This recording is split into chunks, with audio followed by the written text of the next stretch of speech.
I went to school for a year after I graduated from high school, and then I went on an LDS mission to Peru and ended up in Ecuador to help open up that country for the preaching of the gospel. And after I got back, I had a missionary companion from Rexburg, Idaho, and he talked me into coming up and helping he and his dad on his farm. And I lived with him for about a year, going to school, and then he decided he wanted to move on and get married. So I ended up living in the Delta Phi house and finishing up an associate degree at Ricks College. And all the while, I was getting these little notices from Uncle Sam. I actually had to go to to Boise for a physical. And that's a long drive. Yes. Southern Utah to Boise. Well, it wasn't a drive. I got to ride a bus.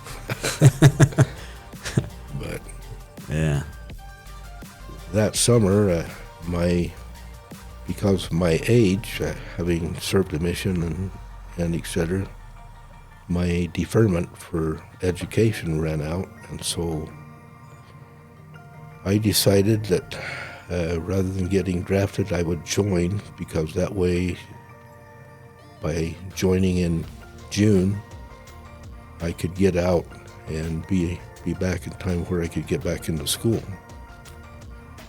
So I actually joined, spent time in Fort Ord, California with my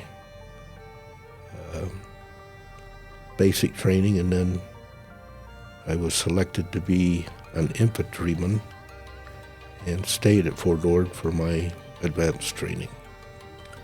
So joining, I mean, you could have chosen to join the Navy or any other branch of military. So what led you to choose the Army?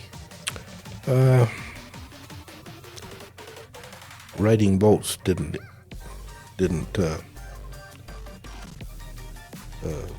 appeal to you, huh? No, didn't appeal to me at all. So I almost become a Marine. Yeah? Yeah. When we went into the induction center in Salt Lake, there were 3 of us from Southern Utah that rode up together. And while we were sitting there, this recruiter came in and said, "Hey guys, we're a little short on Marines. We need at least 12 volunteers." And I just started laughing. And he looked at me and said, "Buddy, if we don't get the volunteers we need, you're my number one." You'll be voluntold? Yep. But luckily... yeah, I remember going through a Vietnam exhibit with you over in Montana when we were at the Military History Museum for vehicles.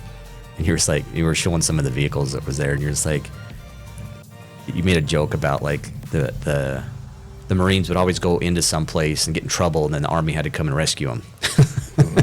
That happened several times. But then the Marines were occupying some very key bases that got hit quite often.